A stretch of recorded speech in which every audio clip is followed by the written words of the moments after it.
So, good morning, everyone. Looks like the number is shrinking.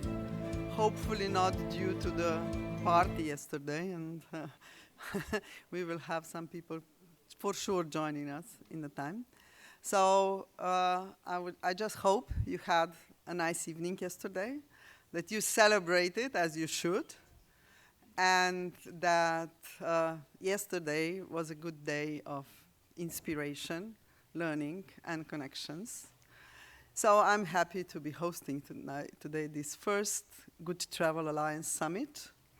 And let's not be too long. So I will invite on stage our first speaker. I don't think Albert needs much of the introduction. I'm sure everybody knows him. He is the founder of the Green Destinations, and he is also the founder of the Good Travel Alliance, and a force of who was actually bringing us all together. And the result is now that we are here with such a nice number. And I truly appreciate that. So Albert, I give you the stage. I think it's time. Thank you, Jana.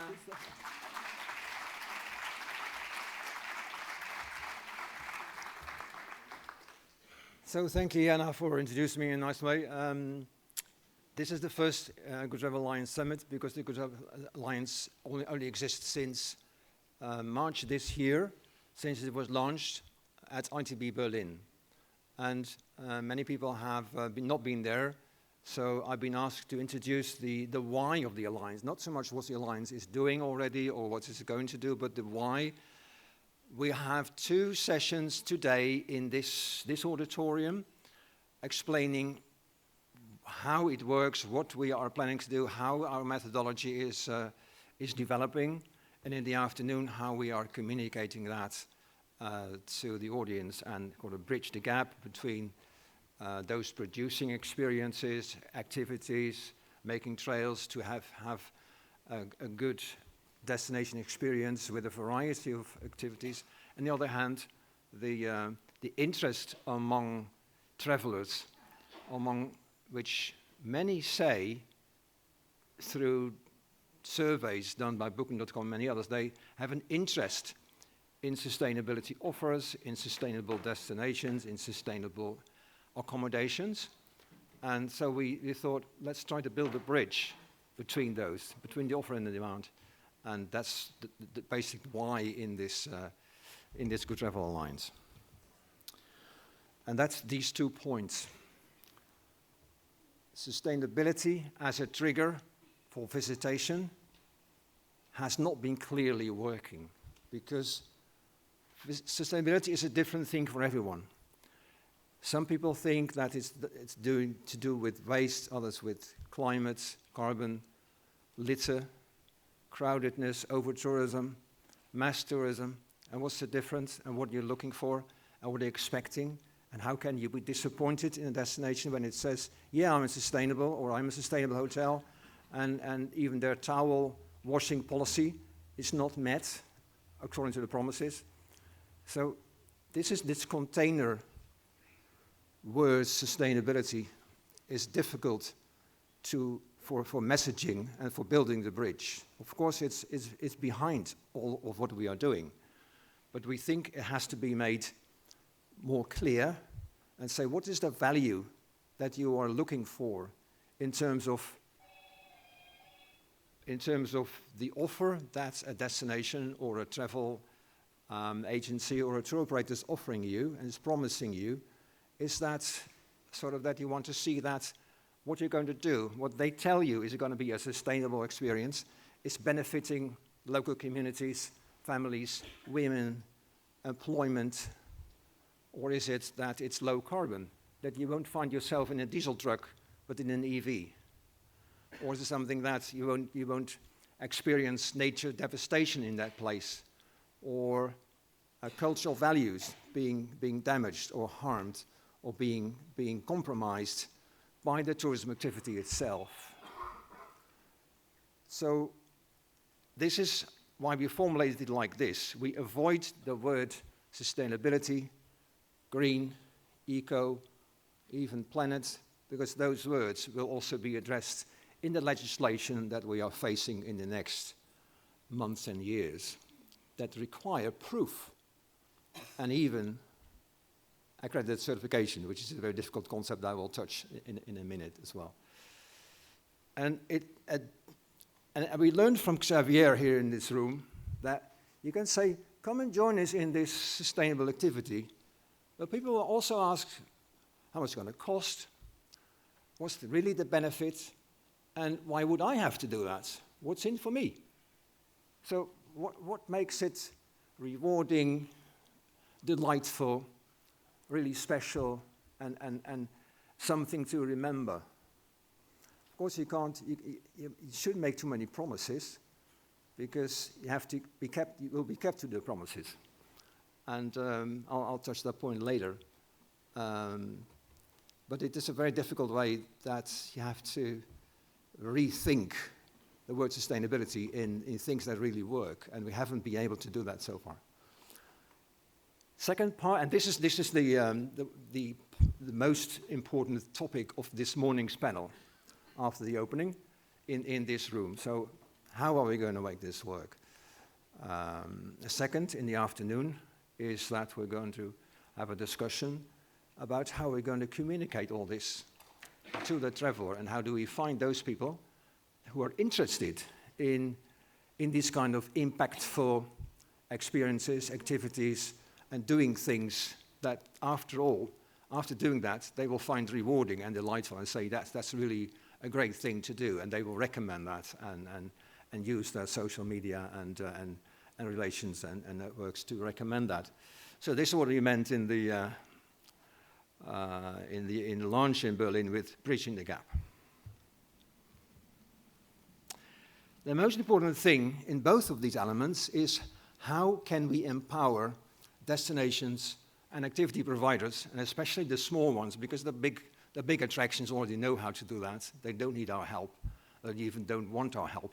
They can think they can do better. And that's the thing that we have been doing as green destinations, but also as certification bodies for many years.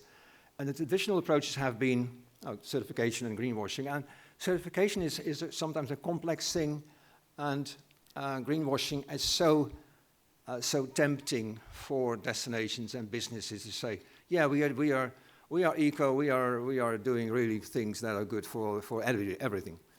And the greenwashing in that balance got had the upper hand.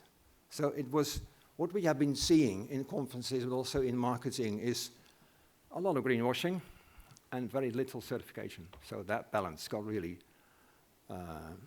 something to think about. And that also is why the European Commission has found out that a large percentage of green claims were unjustified and incorrect. And that's why the EU Directive on Empowering Consumers for the Green Transition was developed and already adopted, so it will become into force legally in EU member states next year. But also the Green Claims Directive was designed for that. Now that's probably off the table for a very long time, but there is something to take into account into the legislative framework that we have also discussed yesterday in panels. We have understood the limitations of certification. I mean, you see here some figures that are all in the red about the extent to which destinations, hotels, tourism businesses in general, and activities like excursions. There is a tool for excursion certification. It's all 0%. And the requirements, the legislative requirements for certification are going to be more tough due to the EU Consumer Protection Directive, and it will be more difficult, especially for, well, all the categories, to become certified. And for activities, there's no chance that any activity, any tour, can be certified. That's going to be out of reach.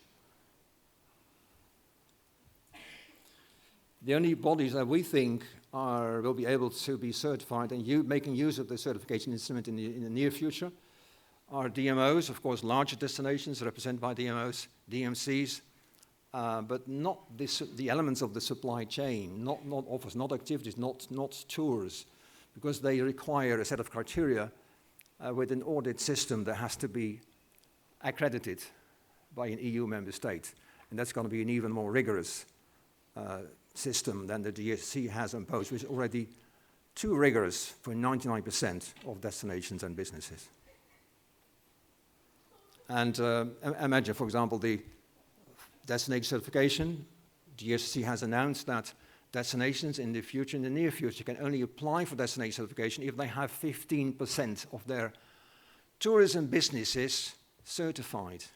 Imagine 15, and it's not only hotels, it's also MICE, F&B, the whole thing. Mobility providers, activity providers, people with operating excursions. So before you can even think about destination certification, you have to work on your activities, on your supply chain, focus on that, and make sure that the providers of these activities are certified in hopefully doable schemes. And that's what we are trying to make in the Good Travel Alliance.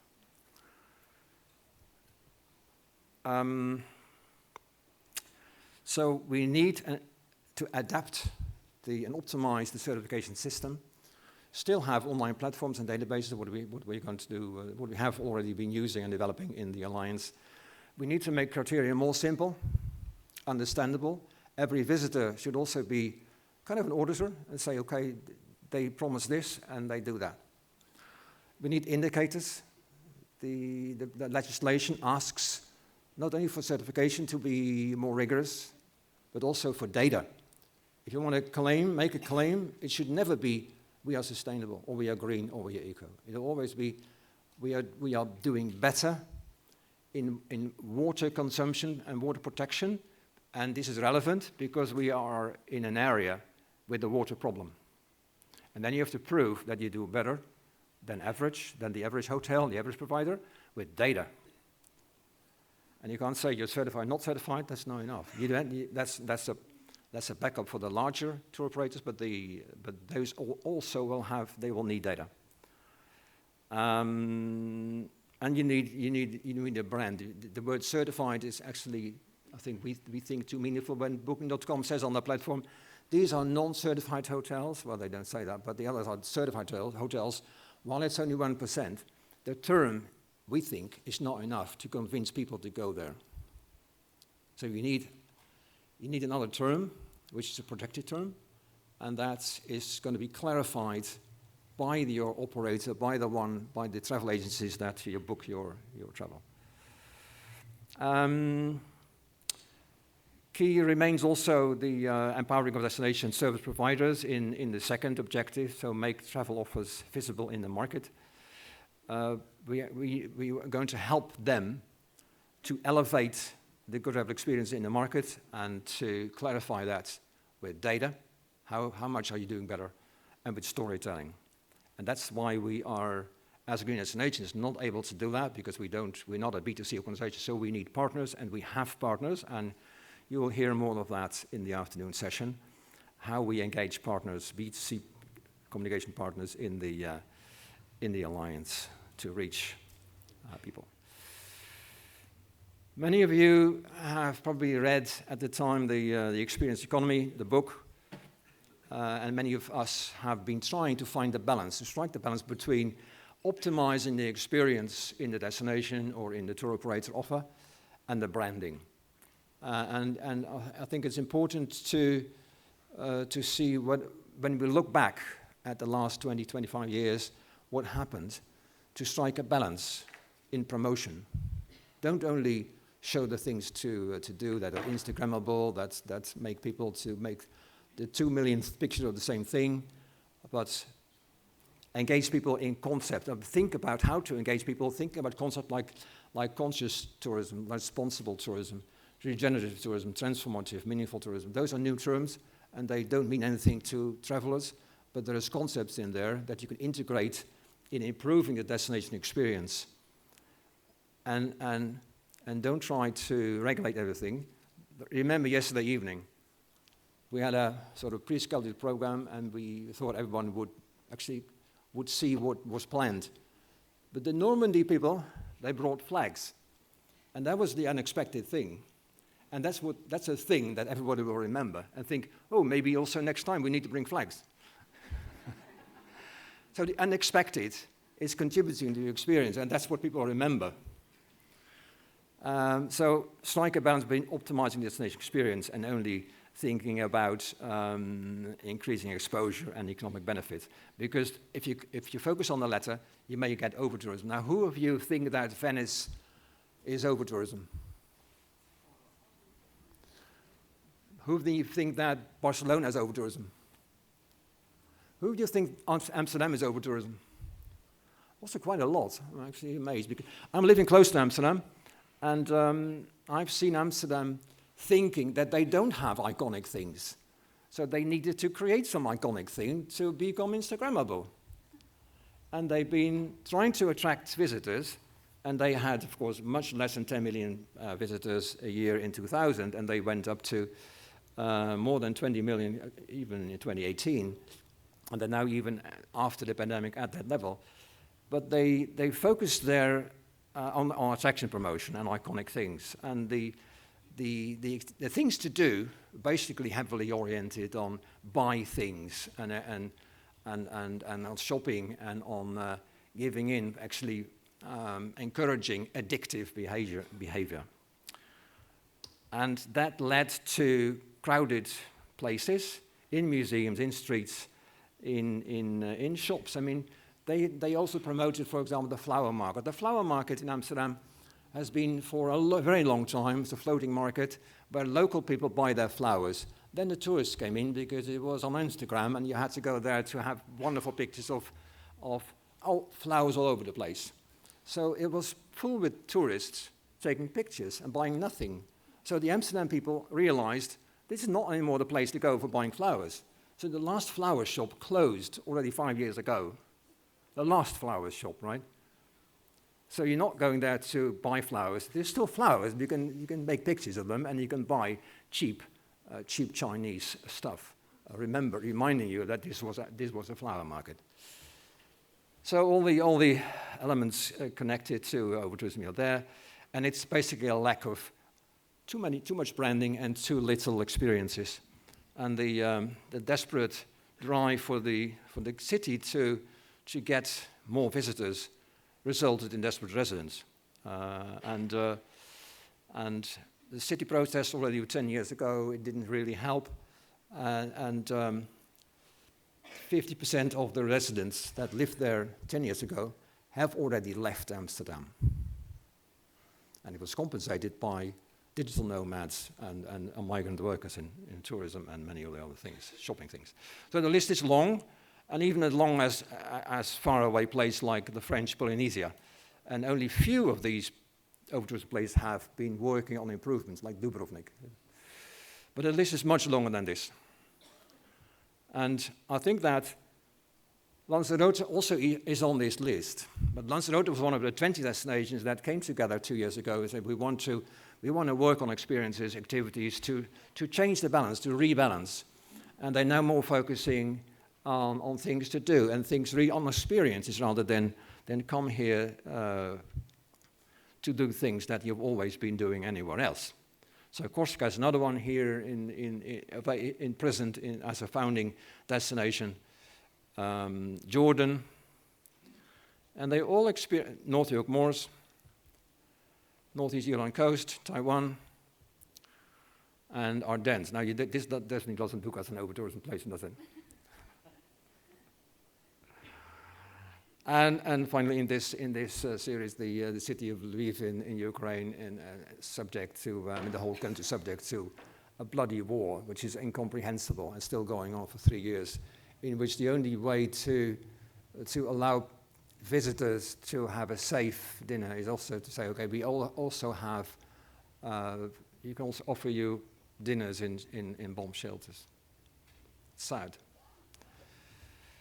But at least you have this as an offer. So this is the summary of what the Good Travel Alliance destinations want to do. They want to focus on creating experience that have social benefits that avoid negative ones. And finally, a number of things that we, in the developing of the Alliance, will be helpful, we hope. Green Destinations has been associated with, has been a certification body, and we've always separated the certification body, which is the foundation, with an independent sort of group of experts and advisors that can help destinations and businesses to become certified. So we always had to separate that. But carrying the same name like Green Nations Foundation and Green Nations Solutions has not been clear enough. So we have decided to rename Green Nations Solutions, so the advisory part of it, as the Good Travel Institute. Just a very small thing. It's not really breaking, but for us it's breaking. And we have people around the world in 12 countries working for you. Second news is that we have already been working for a year with the destinations in the Alliance to give us examples of what they think are good travel experiences. And we have a methodology which we clarified later this morning in the panel in this room. But I'm proud to show you the first results. We have already 74, but at the end of the month it will be 80, and in our event in Dubai it will be a lot more, and ITB Berlin even a lot more. It's going to be updated and expanded on a monthly basis. It's been totally produced in Mexico. We're very proud of that as well.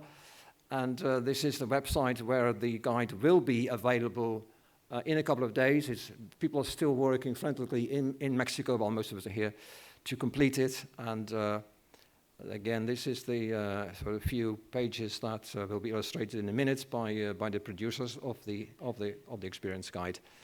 And this is a moment to ask to the podium Darcy Dornan and Beatrice Barrial to introduce the Good Travel Experience Guide. Thank you.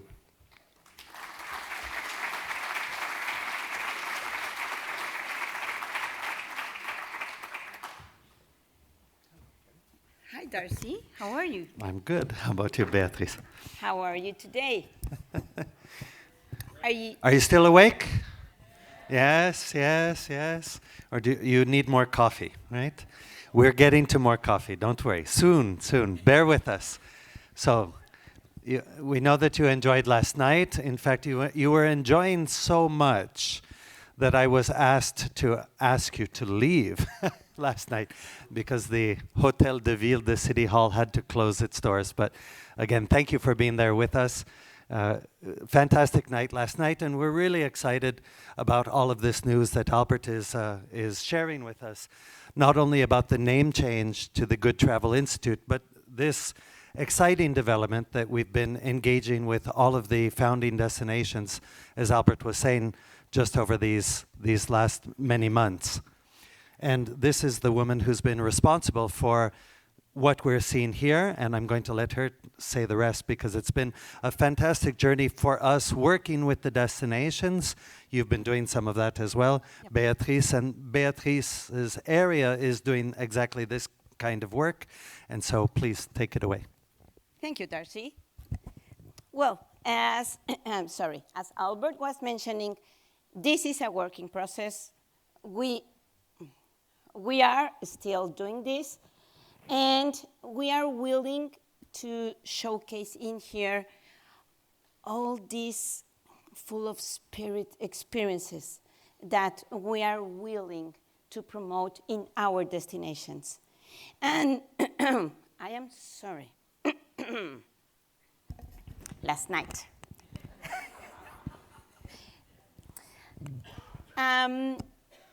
The idea of this guide is primarily to take, thank you very much, to take the consumer directly to the website or social media in the case that the experience don't have any, I think it's too much light.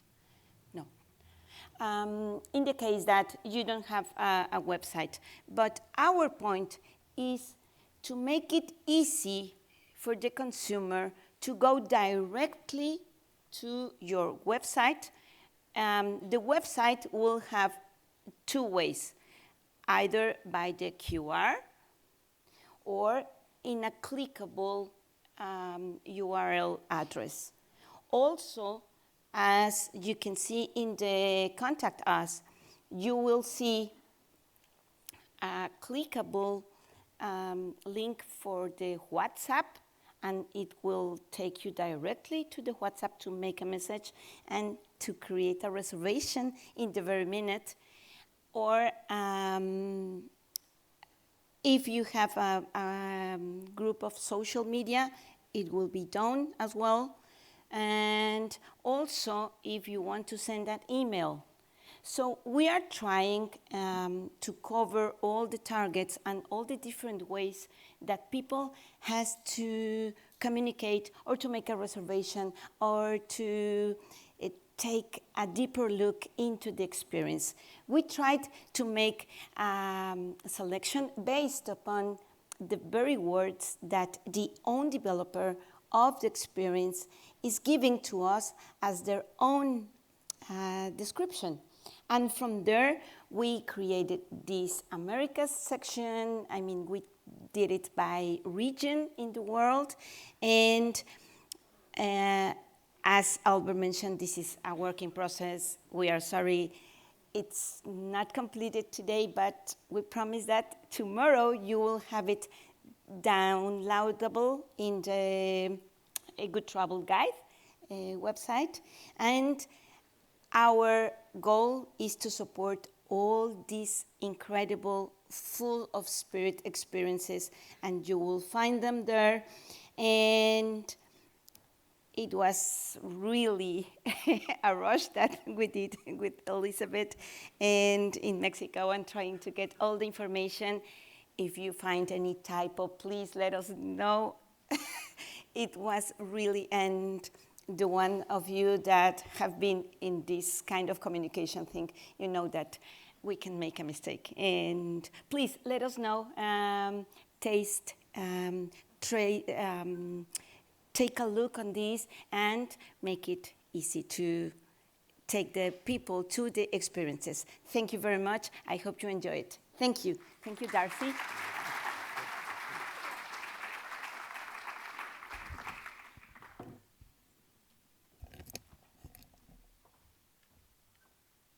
Thank you, the Good Travel Alliance team, for this presentation. And now we have another important moment for our host region, Occitanie, to join us here for signing the Good Travel Alliance. And I would like to warmly welcome Philippe Berto. I don't know my French. No. Thank you so much.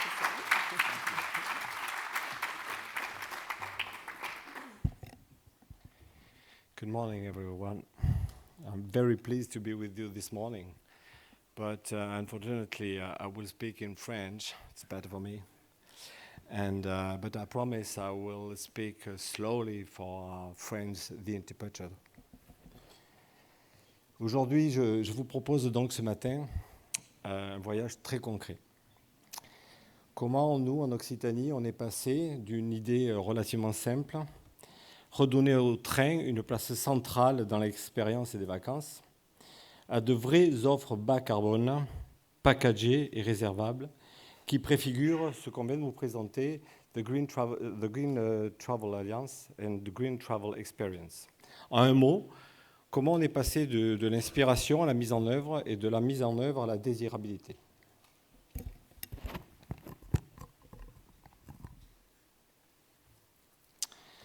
Avant de parler de solutions, évidemment, il faut qu'on passe un cadre. Ce cadre, vous commencez tous à le connaître. C'est effectivement le bilan des externalités des émissions de gaz à effet de serre, de gaz carbone, donc des mobilités touristiques. Et cette infographie qui a été proposée par l'ADEME, qu'on a déjà vu hier, a posé un cadre. Ce cadre montre que le tourisme, alors qu'on a un PIB, je crois, aujourd'hui on parle de 4%, hier c'était 7%, mais mettons que 4% ce soit le dernier chiffre officiel. Pour 4% de PIB en France, on produit donc 11% des gaz à effet de serre et 69% sont issus du transport. Et chez nous en Occitanie, plus de 75, on a à peu près 75% de notre clientèle est une clientèle française, une clientèle locale. Et sur cette clientèle locale, on a 92% qui viennent en voiture. Donc en clair, ce constat a déclenché chez nous un marqueur fort pour la définition de notre stratégie. Et si on n'agit pas aujourd'hui sur les mobilités, clairement, on passe à côté d'un point essentiel. Donc ça a été le point de départ de notre réflexion. Alors pourquoi l'Occitanie ?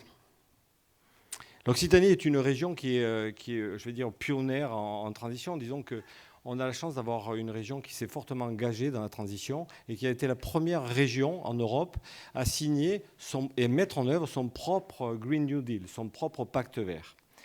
Le deuxième point, c'est en Occitanie, on a le réseau ferroviaire certainement le plus important de France. Et je me suis trompé dans mes feuilles.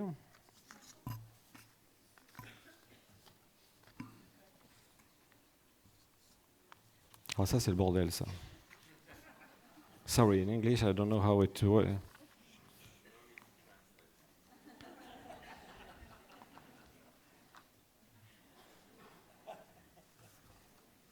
Anyway, I do. Donc on a la région qui a certainement le réseau ferroviaire le plus développé, un des plus développés en France. Donc il est devenu comme une évidence qu'il fallait que le train devienne le marqueur de l'identité de la destination Occitanie, le symbole de notre stratégie de décarbonation. D'où l'idée d'avoir mis en place l'Occitanie Rail Tour. Le principe est d'une simplicité volontaire. Un pass illimité de 10 € par jour, valable sur tout le réseau LIO. Alors LIO, c'est le réseau ferroviaire écart de la région Occitanie, qui permet de voyager librement sur toute la journée de ville en ville, de site touristique à un autre, sans avoir besoin de prendre et de reprendre la voiture. Ce n'est pas un billet, c'est une porte d'entrée touristique.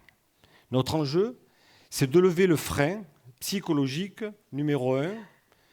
Quand je suis en vacances, si je veux prendre le train, je ne sais pas comment faire d'aller d'un point A à un point B.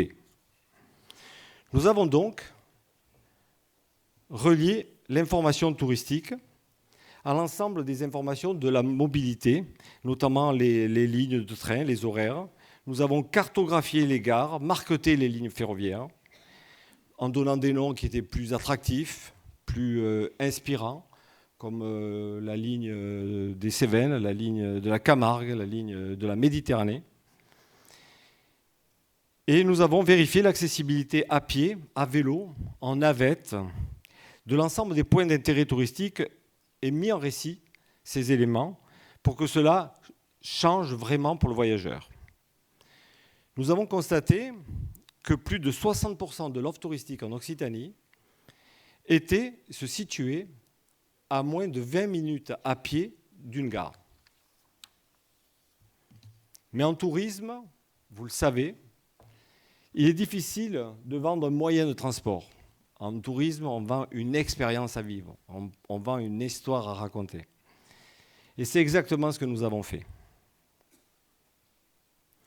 Donc là, je vous montre deux exemples de nouvelles lignes que nous avons marketées, la ligne du canal de Mer, la côte Vermeille.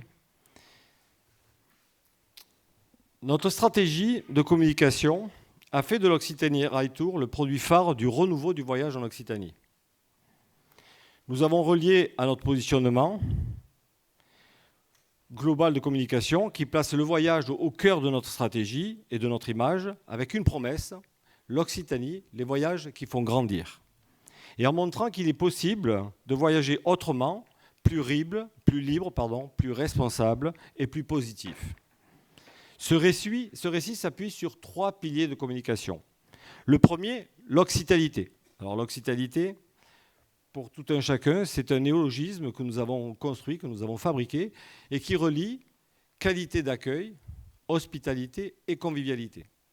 L'Occitanie, c'est le pays du rugby, c'est le pays de l'occitalité, de la convivialité.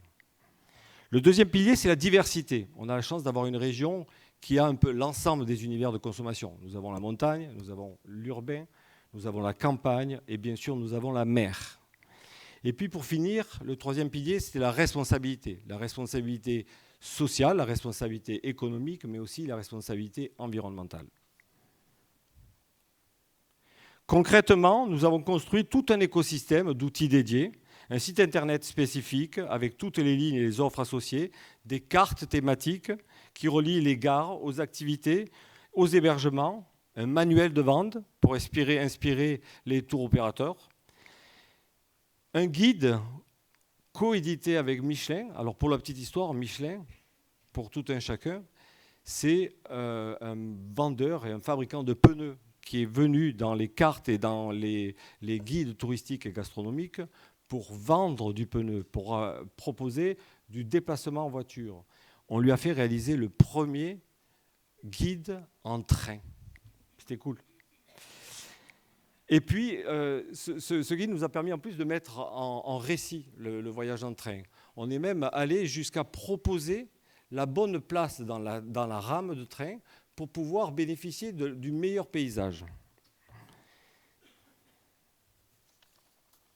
Enfin, nous avons intégré des widgets de la SNCF. Alors, la SNCF, c'est la compagnie nationale des trains français, directement dans nos contenus, nos offres d'hébergement, nos offres d'activité, pour passer à un clic de l'inspiration à la réservation.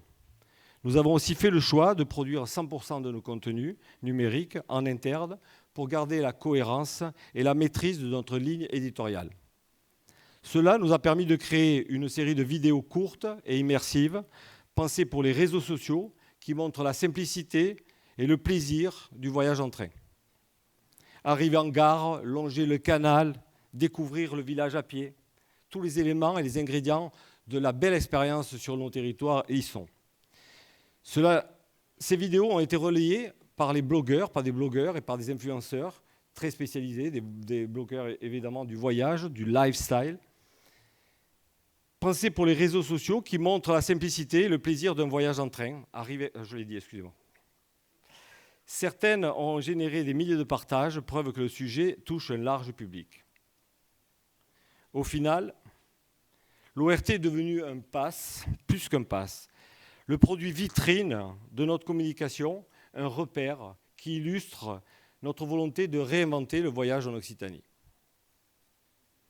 Ce travail original a été reconnu à l'international par un spécial prix sur le Rye Award Tourism en 2023 que le président du CRT est allé récupérer à Vienne.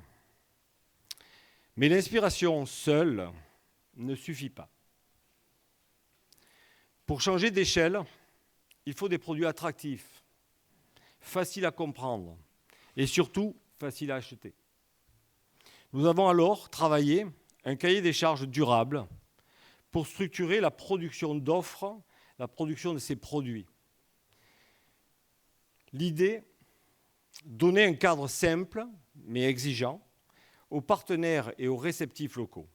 Les critères portent sur, bien entendu, les hébergements, où là, on a fait le choix d'avoir des structures qui étaient engagées, labellisées, écolabel, clé verte, destination d'excellence.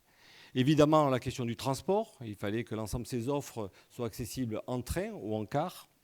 La restauration, on exigeait une restauration locale avec des produits de saison, des dynamiques autour des circuits courts. Et puis, des activités avec des faibles impacts, un lien au territoire et aux habitants. Et la connexion, surtout, avec l'offre de mobilité. L'idée, c'était vraiment des déplacements sur site, bas carbone, en vélo, en marche, en bus, en navette. À partir de ce cahier des charges, nos partenaires, les offices du tourisme et les réceptifs locaux ont construit des séjours sans voiture, packagés et réservables. La promesse est claire, le client sait comment il arrive, comment il se déplace, où il dort et ce qu'il fait. Et en quoi son séjour est cohérent avec la transition. L'objectif était de lever les freins côté client et faciliter l'accès au séjour bas carbone d'Occitanie.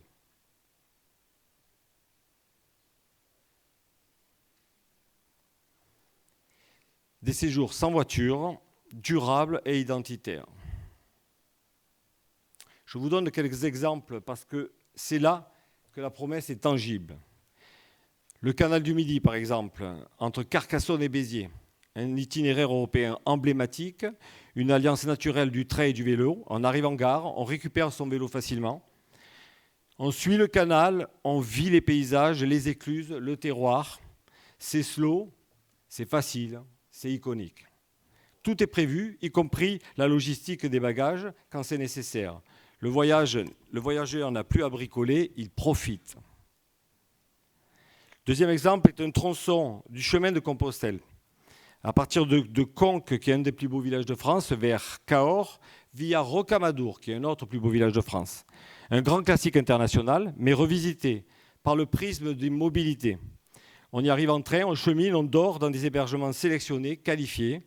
On redécouvre la dimension intime et patrimoniale du trajet sans voiture. On ne crée pas une nouvelle dimension, on ne crée pas une nouvelle destination. On réoriente un imaginaire puissant vers une pratique cohérente avec la transition. Troisième exemple. Ouais. L'escapade urbaine à Nîmes. On arrive en gare centre, en plein centre de Nîmes, au cœur de la ville. On fait tout à pied, arène, maison carrée, musée, cuisine locale. C'est la promesse d'une ville patrimoine vécue à hauteur de marche à pied. Ce type d'offre est extrêmement efficace pour un court séjour de couple, d'amis, de famille. On enlève la voiture, on gagne en plaisir et en simplicité. Un des derniers en date, Luchon et la réouverture de la ligne ferroviaire en juin 2025. On retrouve une porte d'entrée des Pyrénées par le rail. Derrière, on propose des randonnées confort avec de l'hébergement de qualité, du bien-être, des bains, des pauses gastronomiques avec des mobilités locales et alignées. C'est une nouvelle accessibilité durable qui rebat les cartes du territoire de montagne. Et pour finir, une thalasso en duo de la Côte Vermeille, train jusqu'au littoral, hébergement engagé, expérience bien-être, restauration locale. Là aussi, on prouve que le bas carbone n'est pas un segment austère, c'est du plaisir, du soin, de la douceur et un impact maîtrisé. Ces exemples montrent que le bas carbone n'est pas une niche. C'est devenu un standard de qualité qui va du vélo au patrimoine, de la ville à la montagne et du bien-être aux grands itinéraires. Ça rend l'expérience du voyageur plus simple, plus fluide et plus agréable. Et pour les destinations, c'est un vrai avantage compétitif et concurrentiel. Une promesse claire, facile à adapter et à valoriser aussi bien sur le marché français qu'à l'international.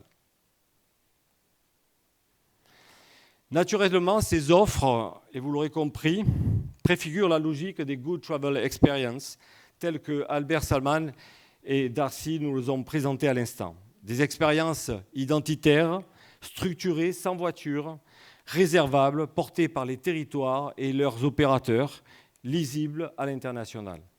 En Occitanie, 10 destinations, hier soir, ont été labellisées Green Destination. La Grande Motte, Pays d'Uzès Pont du Gard, Tarn, destination départementale. La destination Tourmalet, Pic du Midi, le Gros du Roi, Port-Camargue, Archipel de Thau, Pyrénées-Méditerranée, la Domitienne, Cap Sud 66 dans les Pyrénées occitanes, et enfin Armagnac et D'Artagnan. C'est donc des destinations pleinement alignées sur ce cadre commun de Good Travel Experiences. Notre ambition est simple. Faire de l'Occitanie le fer de lance européen où mobilité, durabilité et désirabilité se renforcent mutuellement. Je veux partager pour conclure quelques apprentissages, quelques lignes rouges qui nous semblent indispensables si l'on veut durer. Premièrement, la viabilité économique. Nous devons protéger la chaîne de valeur, éviter le double commissionnement et garantir que la valeur reste bien chez les acteurs locaux, sécuriser la marge des petits opérateurs, rémunérer justement les prestataires. Si le modèle n'est pas économiquement sain, il ne tiendra pas, quelle que soit la beauté du récit. Deuxièmement, la durabilité sociale. On ne fait pas du tourisme durable contre les habitants ni sans eux. Emploi local, saisonnalité, mieux maîtrisé, respect des usages, l'accès aux vacances pour tous. Ce sont des piliers aussi importants que la réduction du CO2. La transition n'est pas un sujet d'émission, c'est un sujet de cohésion, un sujet de coordination. Le troisième, c'est la stratégie du voyage. L'une des clés, pour nous, c'est de réenchanter la proximité. Nous croyons beaucoup à la micro-itinérance décarbonée. 3, 4 ou 5 jours facilement combinables qui permettent d'alterner mer, ville, montagne ou arrière-pays. Il peut être dupliqué, c'est désirable, c'est accessible et c'est surtout un modèle qui permet de changer d'échelle. Il peut être adapté à d'autres territoires tout en restant fidèle à l'identité locale. Et cela rejoint très directement ce que Saskia Cousin hier évoquait. L'hospitalité, le voyage, ne se résume pas à la mobilité ou à la consommation. Il relève aussi d'un art de l'accueil et du territoire et de la rencontre. Les micro-itinérances, parce qu'elles favorisent le temps long, la proximité et l'ancrage, traduisent cette hospitalité dans des expériences concrètes, accessibles à tous et reproductibles sans perdre leur authenticité. Et puis, dernier point, les arrivées internationales. Le sujet n'est pas simple. Il ne s'agit évidemment pas de rejeter l'avion. L'avion reste nécessaire pour l'accessibilité internationale de nos destinations. L'avion, mais notre responsabilité est d'ouvrir des alternatives ferroviaires à l'échelle européenne et de favoriser la combinaison rail plus vélo, d'améliorer l'accessibilité de nos hubs ferroviaires et quand l'avion est incontournable, de mesurer, réduire durant tout le séjour et compenser de manière transparente. L'essentiel, c'est d'assumer cette réalité et de jouer la carte de la transparence avec le voyageur. Enfin, pour finir, la gouvernance. Aucun acteur ne réussira seul. Il faut des coalitions, collectivités, organismes de gestion de destination, opérateurs de mobilité, réceptifs, hébergeurs, transporteurs, habitants. Chacun détient une pièce du puzzle. Notre rôle comme gestionnaire de destination, c'est d'impulser les dynamiques, de faciliter, de garantir la cohérence et de donner du sens au collectif. En Occitanie, nous avons commencé par le train, outillé le passage à l'acte, construit des séjours sans voiture avec nos partenaires et rejoint, avec Green Destination, une dynamique structurante et internationale. Nous sommes alors fiers d'intégrer le collectif des destinations fondatrices de la Good Travel Alliance. Pour l'Occitanie, c'est à la fois un cadre international de confiance, des outils concrets pour améliorer nos offres, des indicateurs pour suivre et partager les analyses qui sont de vrais outils à l'aide à la décision, et une visibilité mondiale qui valorise le travail de nos territoires. Nous rejoignons une communauté pour apprendre, partager et montrer que la transition est possible ici et maintenant. Notre ambition est de faire de l'Occitanie l'une des grandes régions Green Destination en Europe parce que c'est bon pour le climat, c'est bon pour les habitants, pour l'économie et pour l'attractivité nationale et internationale durable de nos territoires. Pour conclure, je voudrais terminer par 3 petites idées simples. La première, c'est la transition ne réussira que si elle est désirable. Quand on conçoit de l'expérience, le train, le vélo, la marche doivent être un plaisir, pas une contrainte. La transition ne réussira que si elle est facile. Réserver un séjour sans voiture doit être aussi simple que réserver un restaurant. Et enfin, la transition ne réussira que si elle est collective. Personne ne gagne seul. En revanche, tout le monde gagne à un territoire mieux connecté, plus désirable, plus accueillant et donc plus attractif pour les visiteurs et puis pour les habitants. Reinventing travel in Occitanie by train, by bike, a different kind of tourism. C'est toute notre ambition, rendre le voyage plus simple, plus responsable et plus désirable. Merci à tous.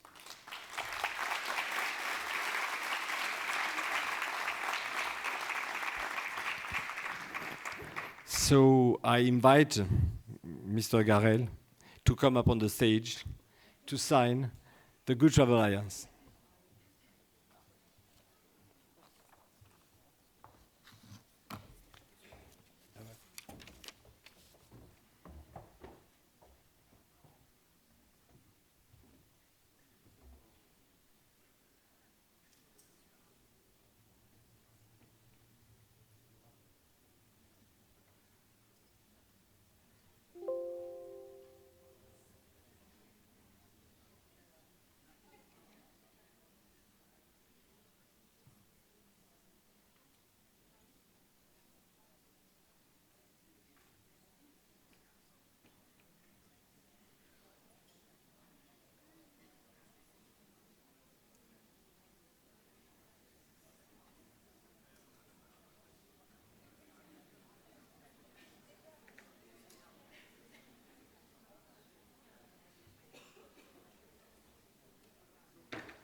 So congratulations for the formal signing of the region.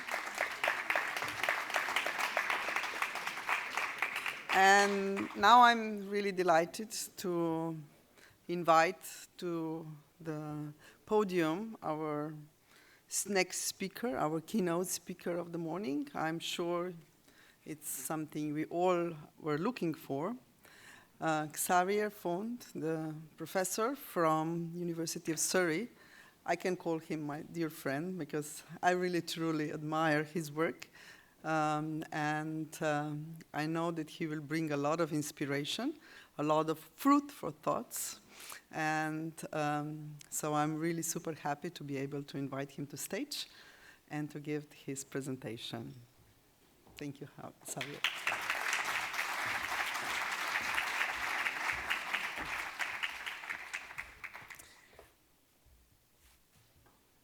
Good morning. It's kind of intimidating to see so many people in front. And to be honest, when we spend days like we have just now talking to each other, realize that pretty much everybody could give a keynote presentation. There is so much good experience in the room.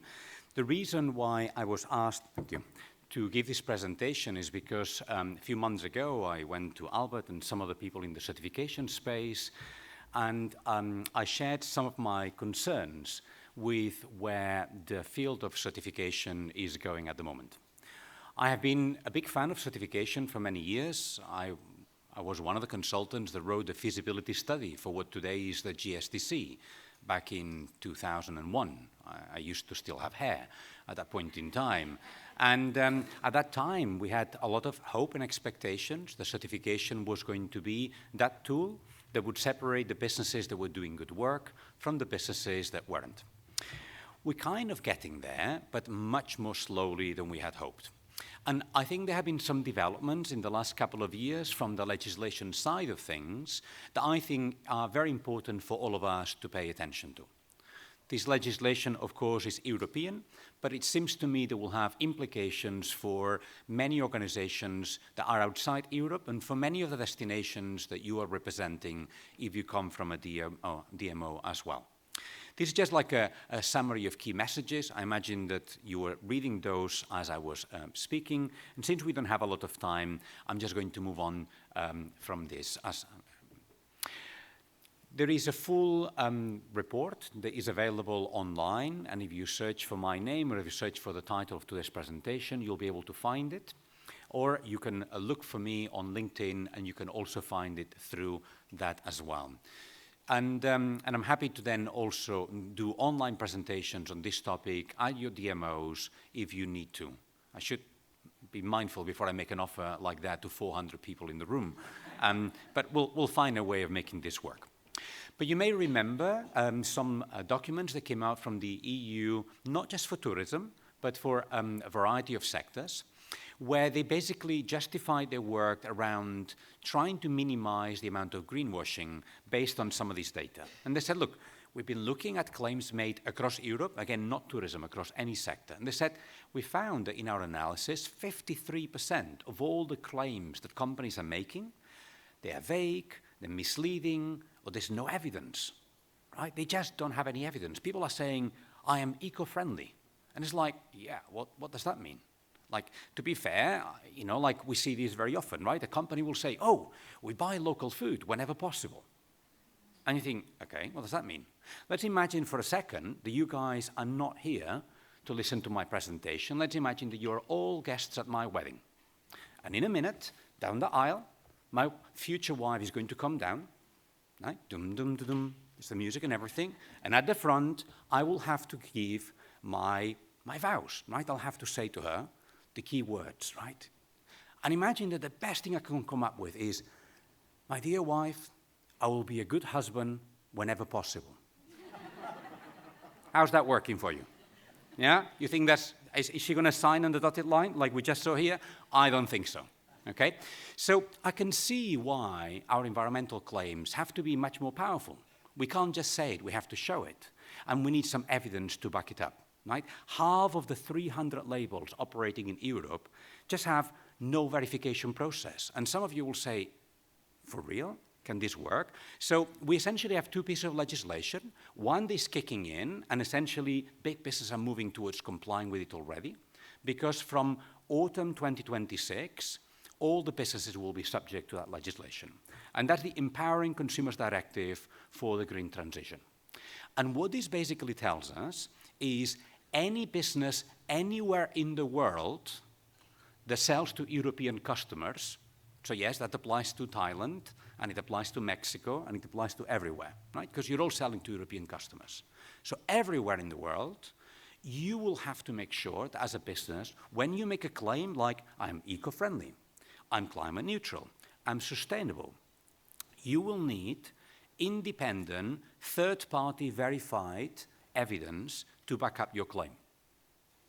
And some of you, if you are lawyers, for example, you'll say, well, that's not news, because advertising standards everywhere in the world require that any claim you make in your advertising is backed up by evidence, right? Anybody who's done advertising 101 will probably say, why didn't we apply the generic advertising standards to green claims anyway? Right? So essentially, this has already been in place, but has never really been acted on for environmental claims. The legislation that was played with and then is now put on hold is the Green Claims Directive. Right? The Green Claims Directive would have taken these requirements much further, and the requirement would be that there would be very, very specific ways in which you would have to verify the standards that you are certifying to. And the Green Claims Directive, to be fair, was going too far too quickly for the ability of businesses and destinations to be able to do things. Okay? So, but it's not dead, it's just in coma. Okay? It can be resuscitated.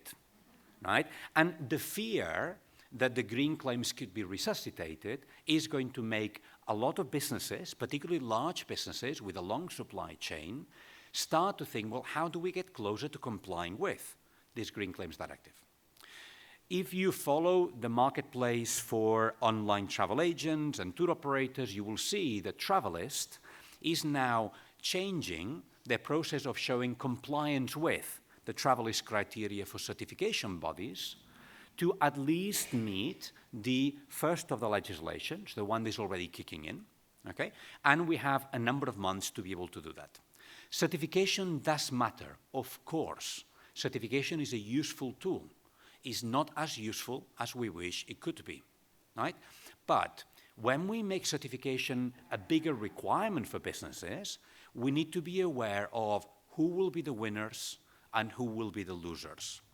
And when certification is not available to everybody, what happens then?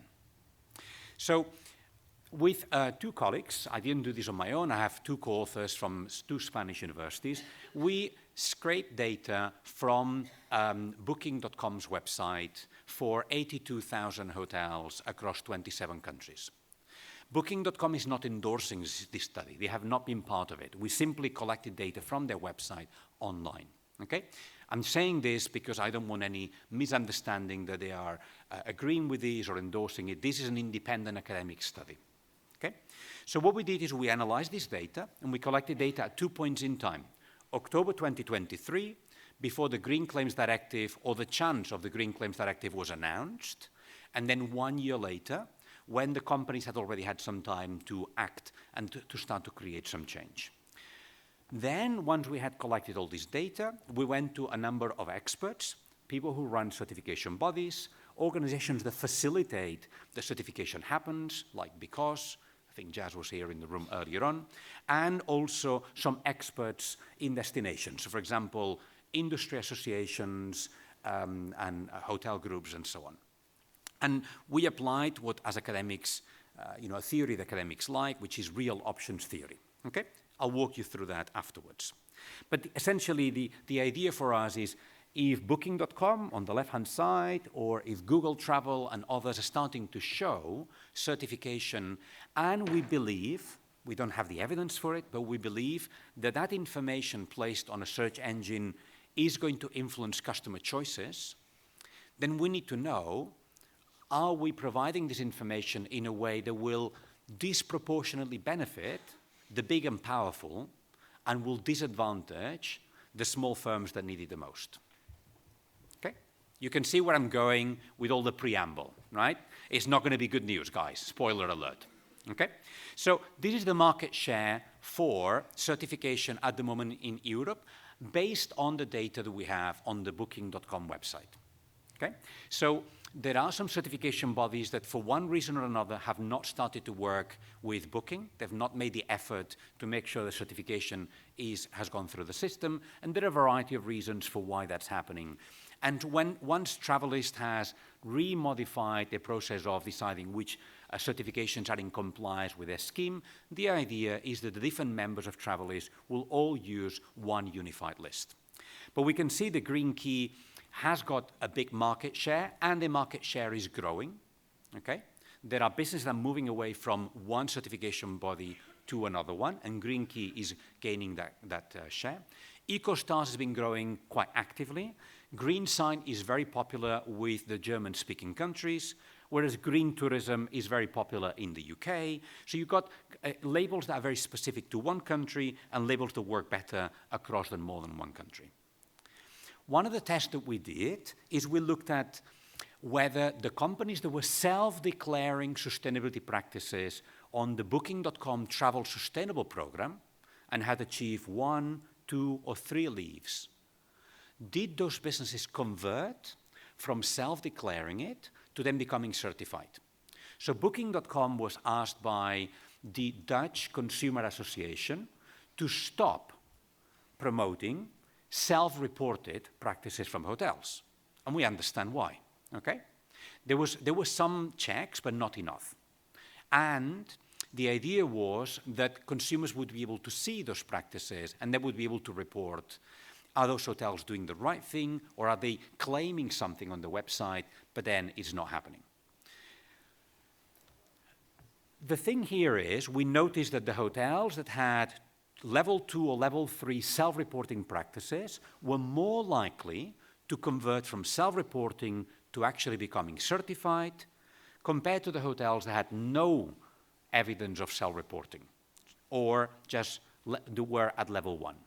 So to a certain extent, we could say the Booking.com work promoting that people self-reported was a good starter for organizations then to move on to then saying, look, we like being on the Booking.com website. We're going to make the effort to then become certified. Okay, don't be scared. I'm going to walk you through the numbers. Let's just look at the ones that are highlighted in yellow. You may or may not believe this, but from our database, from 82,000 hotels, 9.3% of those hotels were certified. Okay? The 82,000 hotels come from 27 European countries, and they include only hotels that had more than 30 reviews from customers on the Booking.com website. Our idea was, if less than 30 people have reviewed, have basically given you a customer satisfaction, or have provided comments, you're probably a very small business. Of course, our filter, more or less than 30 reviews, means that we've already excluded the smallest properties. That's why some people, like when I talk to Albert, he says 9.3 sounds high. Okay?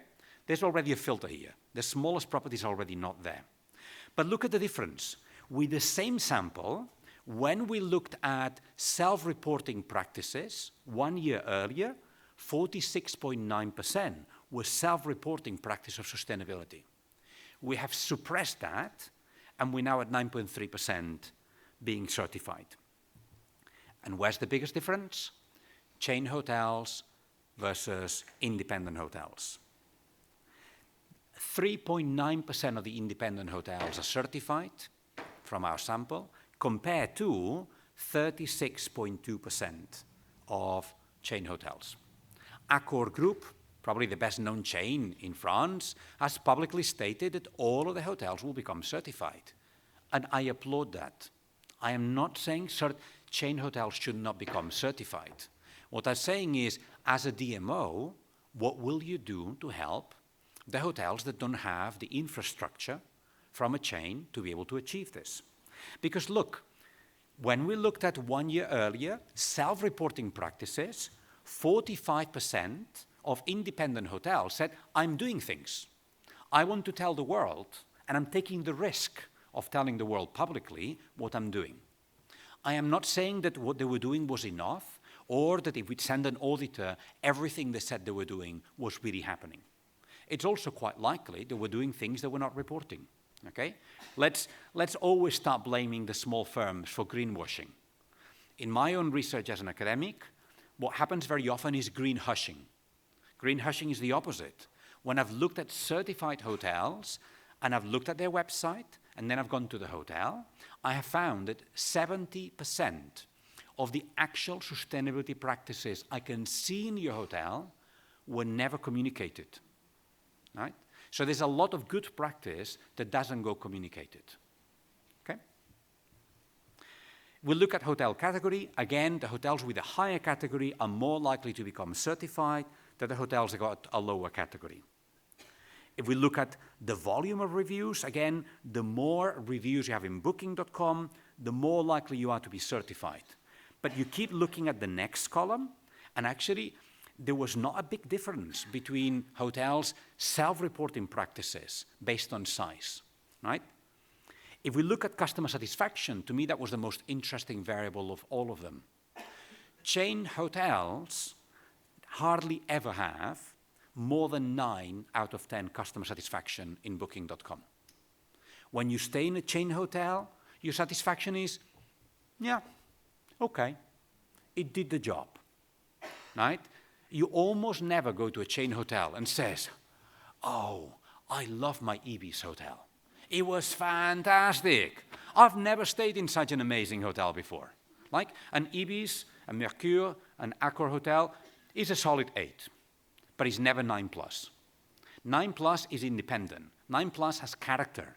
9+ has personality. 9+ you get to know the owner, and you talk to them, and they tell you their story, and you just love it. You feel like your family.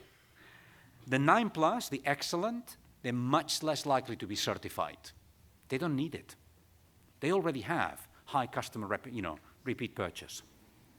Okay? And then the interesting one for me, tourism relevance to the economy.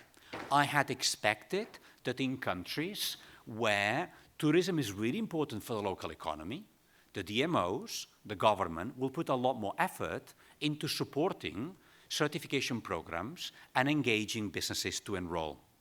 And the evidence is that is not the case. Because look at which countries there is a high percentage of businesses that are certified, and in which countries there isn't. And then we said, well, look, Sweden, Finland, Denmark, hey, they're rich, right? Like, they're stinking rich. Let's be brutally honest. Okay, but it doesn't always work like this, because then we looked at this, And I know from the far you can't really see this, but this is also in the report. But what we did in here is we then said, right, let's not look at it based on how much money they have. Let's look at it what percentage of their employment is tourism, because that's probably a better measure. So if tourism is a big part of your employment, you as a government should put much more effort into supporting those businesses to become certified. And essentially, if you're at the bottom right-hand side, you are overrepresented, and that's good. But if you're at towards the top left-hand side, guys, you're really lagging behind, right? So Italy, for example, where nearly 7% of your employment comes from tourism, and yet only about 2.5% of your tourism businesses are certified. Sorry, guys, where are you in the map? Like Italy, you should be doing much, much better than this.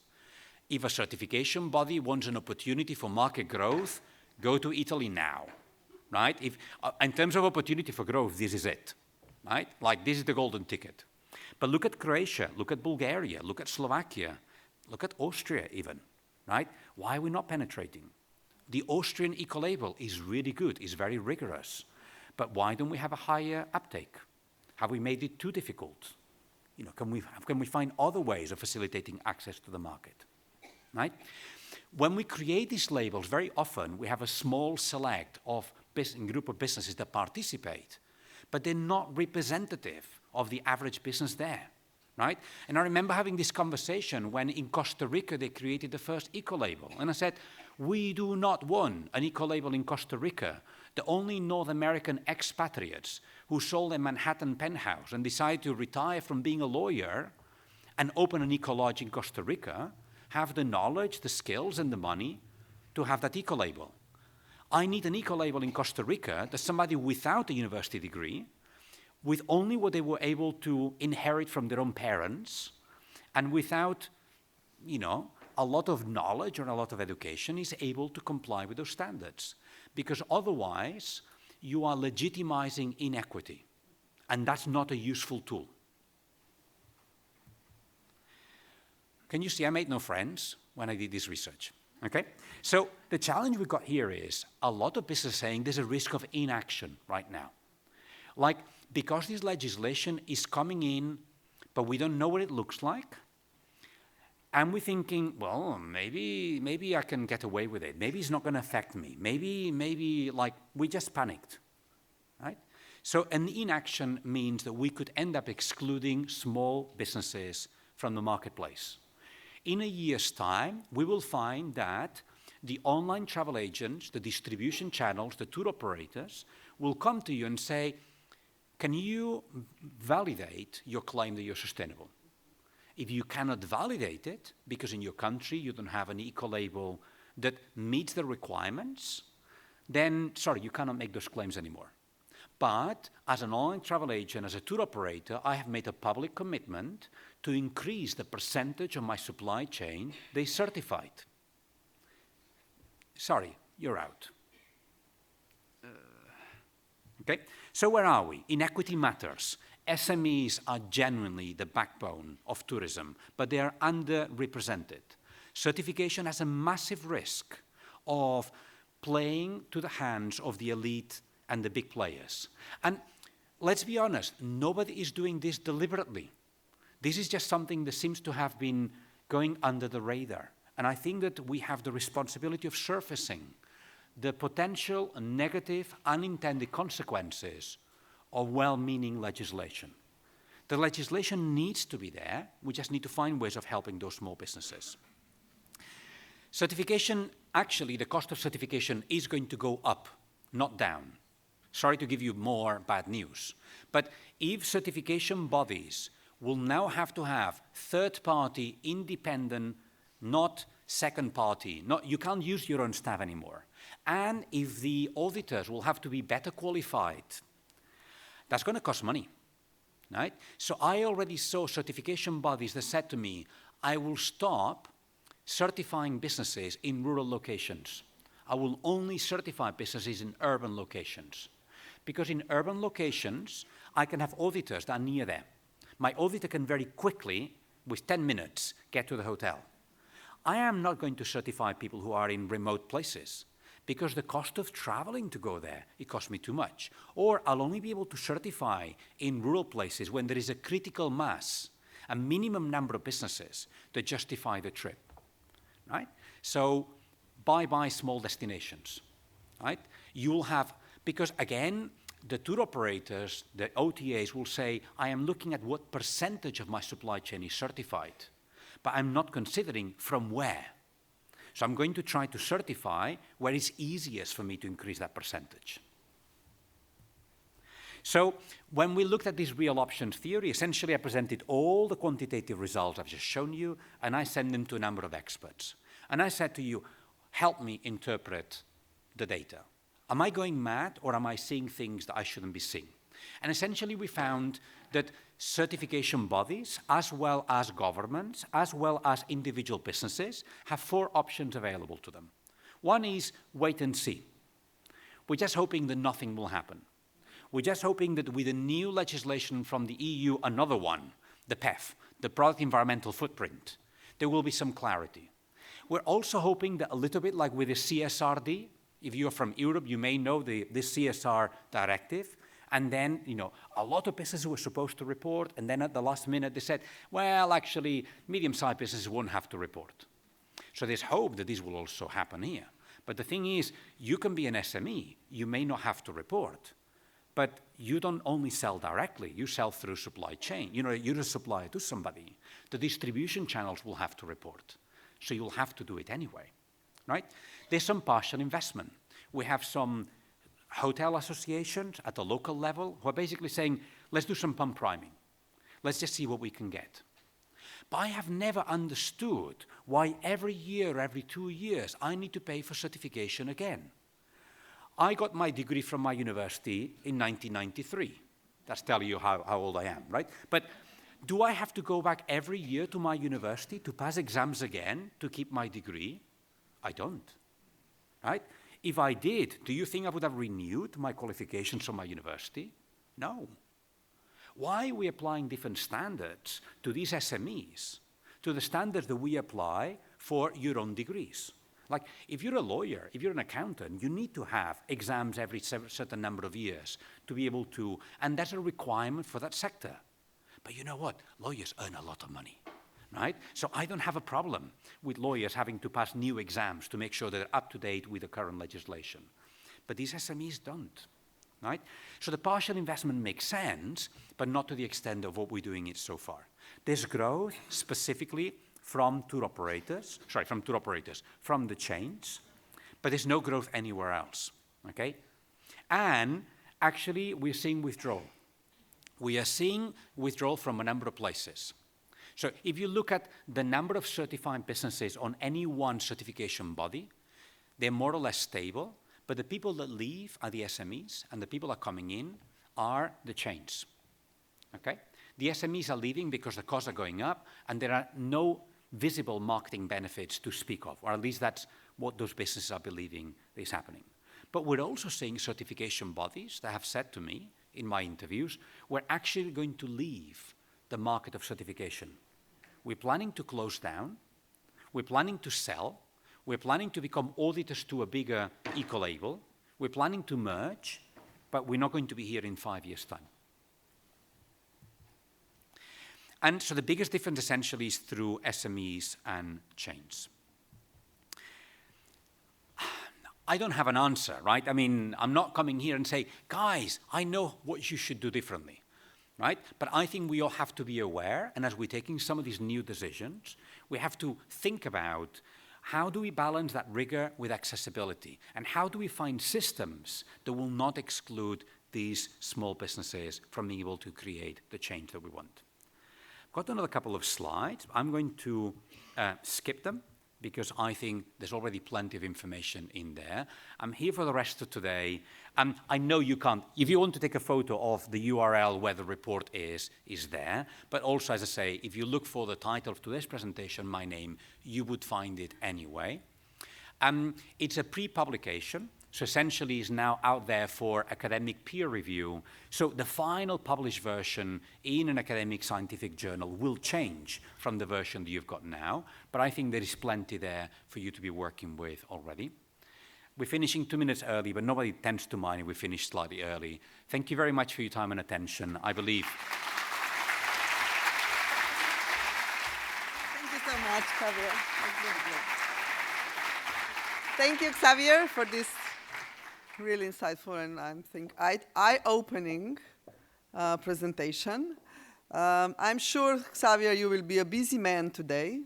Everybody coming to you for additional questions. And now I think we have our heads like that, full of knowledge and new ideas. And so I would like to invite you for a break, a coffee.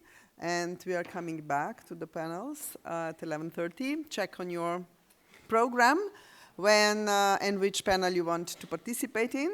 And have a beautiful and fruitful day. Thank you.